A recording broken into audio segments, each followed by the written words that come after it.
เป็นสัมภเวสีตัวสูงใหญ่มือจำใบล้านทรมานอีหลีปากสมูเข้มนอห้องให้ไผซอยกะบ่มีไผซอยใดฝากเป็นเรื่องราวสอนใจให้เจ้าคิดเบิ่ง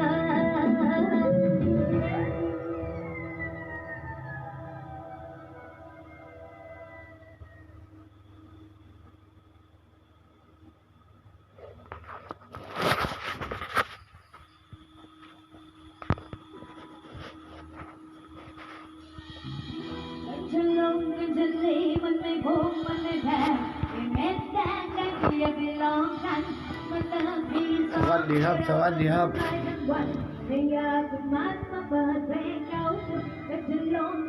คุณเจ้าก็พิมพ์แน่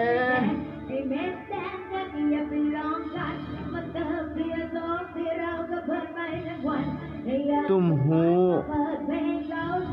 มอง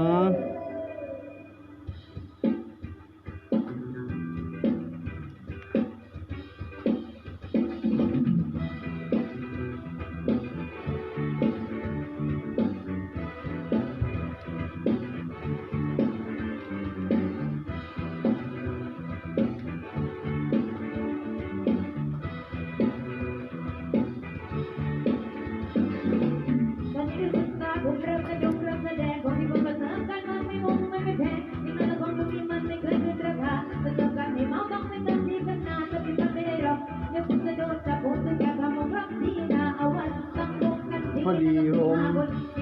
หน้าตาพอดีเป็นคนบ่ดังก็เลยต้องได้หาของเทียนเ